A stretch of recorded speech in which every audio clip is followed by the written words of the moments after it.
जनपद मुजफ्फरनगर के पुरकाजी क्षेत्र से जुड़े एक विवाद में राष्ट्रीय महिला एकता संगठन की राष्ट्रीय अध्यक्ष रिया किन्नर ने न्यायालय से राहत मिलने का दावा किया है। उनका कहना है कि उनके खिलाफ लिया गया फर्जी स्टे अब कोर्ट ने खारिज कर दिया है। रिया किन्नर ने आरोप लगाया कि विरोधी पक्ष ने गलत तरीके से कानूनी प्रक्रिया का सहारा लिया था, लेकिन अंततः सच्चाई की जीत हुई। मुकदमे में पैरवी करने वाले अधिवक्ता हरीश टुटेजा और रोहित टुटेजा को उन्होंने शील्ड देकर सम्मानित किया। उन्होंने कहा कि वो आगे भी पुरकाजी क्षेत्र में सामाजिक कार्यों को जारी रखेंगी।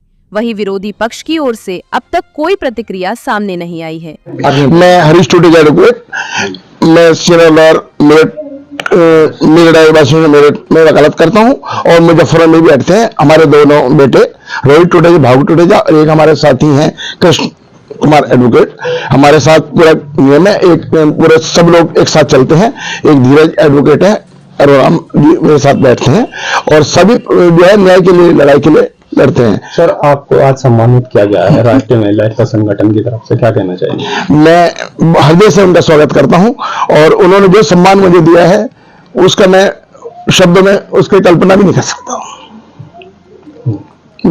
बहुत किस केस में, कैसा केस? इनका फर्जी डॉक्यूमेंट लगा के इनको जो इनके इलाके जो थे उत्तराखंड के, जिनका कोई मतलब नहीं था, इनके इलाकों में फर्जी उन्होंने स्टे ले लिया था और उस पर उनका अवैध कब्जा करना चाह रहे थे इनके इलाकों में, जबकि इनका हक था, उनका कोई ताल्लुक वास्ता नहीं था। हमने न्यायालय को सारे केस अवगत कराया, सारे कानूनी डॉक्यूमेंट दिए, कोर्ट ने हमारी बात को सही माना और उनको स्टे खाली कर दिया गया। ऐसा कार्य आप हमेशा करते हो? हमेशा करते हैं और बिल्कुल न्याय की लड़ाई के लिए हमेशा आगे बढ़ते हैं। हमारे लिए पैसे की अहमियत नहीं रहती है, मेन है किसी के साथ अहित ना हो, ये हमारा सब पहला हमारा वो रहता है। 24 है। ये आज रामराज पहुंचे हो सब जगह। मैं राष्ट्रीय महिला एकता संगठन की राष्ट्रीय सचिव और जो हमारी राष्ट्रीय महिला एकता संगठन की राष्ट्रीय अध्यक्ष हैं, ये प्रदेश अध्यक्ष हैं उत्तराखंड से, और हम इनके जो केस चल रहा था फर्जी, जो हम आज रामराज में आए हैं, हमारे वकील साहब हैं, उनके लिए बहुत बहुत धन्यवाद। और इन्होंने केस जताया है, हमें बहुत खुशी मिली, हम इनके सम्मान में आए हैं। केस इस चीज का था क्योंकि ये किन्नर है, रिया किन्नर राष्ट्रीय अध्यक्ष, कुछ किन्नरों ने उत्तराखंड से आकर फर्जीवाड़ा कर रखा था और इनका जो इलाका था मैडम का, उस इलाके में आ रहे थे, ये परेशान थी 6 महीने से। तो ये फिर हमारी मैडम जो वकील साहब के पास में आई, वकील साहब ने इनको केस जीता, हम इनके सम्मान में आए हैं। तो क्या कहना चाहिए? हम ये कहना चाहेंगे कि इन्होंने बहुत ही अच्छा काम किया है, हमें बहुत खुशी हुई है।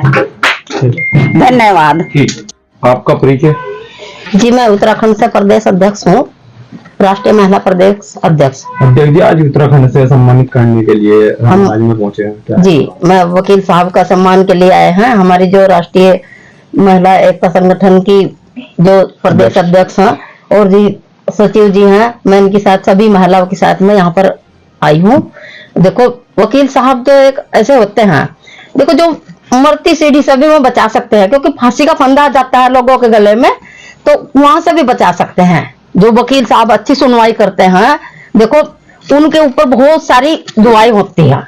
हम वकील साहब से हाथ जोड़कर निवेदन करते हैं कि आगे से भी बहुत सारी जीत यही जीतते रहे। वकीलों के सम्मान में जी अध्यक्ष जी, आज रामराज पहुंचे। सभी को मेरी जय माता दी, जय श्री राम। पहले तो मैं अपना परिचय देती हूँ। मैं रिया किन्नर राष्ट्रीय महिला एकता संगठन में राष्ट्रीय अध्यक्ष हूँ। आज मैं अपने संगठन के साथ में कुछ पदाधिकारियों के साथ में हम रामराज में आए हैं। जो हमारे देवता सम्मान वकील हैं, माननीय मिस्टर हरीश टुटेजा जी, जो अधिवक्ता हैं, हमारे मुजफ्फरनगर में भी और हमारे मेरठ में भी हैं। और जो रोहित भैया हैं, उनके लड़के हैं, वो भी अधिवक्ता हैं। और जो भावुक भैया हैं, वो भी उनके लड़के, वो भी अधिवक्ता हैं। जो मतलब मेरे हिसाब से एक तो जो मरीज को डॉक्टर देखता है, एक तो वो उनके लिए भगवान हुआ, और हम जैसों के लिए जो इतनी परेशान कोर्ट कचहरी से, तो हम जैसों के लिए जो डॉक्टर है उसका देवता है, वो हमारे भैया है तीनों। तो उनको एक छोटा सा सम्मान देने के लिए हम रामराज में इकट्ठा हुए हैं। और एक इतना तो नहीं है, छोटा सा सम्मान इसलिए सम्मानित किया है। मेरा झगड़ा चला आ रहा था, कुछ किन्नरों से विवाद था, और मतलब वो मैं केस कोर्ट से जीत चुकी हूँ। और कोर्ट ने वो हमारे पक्ष में कर दिया है। और जो उन्होंने फर्जी कागज लगा के स्टे लिया था वो खारिज होकर वो मेरे पक्ष में आया है। तो मुझे तो मरते हुए को पानी दिया और मुझे सहारा दिया, तो उसके सम्मान करते हुए मैं अपने पूरे संगठन के साथ में यहाँ पे भैया का सम्मान करने के लिए आई हूँ। इसमें मेरे उत्तराखंड प्रदेश अध्यक्ष भी हैं और बाकी मेरे संगठन के जो मैनेजमेंट पदाधिकारी हैं, हम उनको लेके आए हैं। कैसे सम्मानित करा है? हमने एक ट्रॉफी दिया है तीनों भाई को अलग अलग, जो जिससे हमने उनको सम्मानित किया है। और मैं तो अपने मुजफ्फरनगर की जनता से यही अपील करना चाहती हूँ, अगर कोई कोर्ट कचहरी के केस से परेशान है ज्यादा तो भैया से संपर्क करे। और भैया बहुत अच्छे हैं और मतलब सबसे ज्यादा राहत यही दिलवाएंगे। कितना समय से लगभग ये केस चल रहा है? मेरे इस केस को चलते हुए 4 से 5 महीने हो गए थे। तो जीत हासिल हो गई? जीत हुई हासिल है, तभी तो मैं यहाँ पे सम्मान करने के लिए आई हूँ।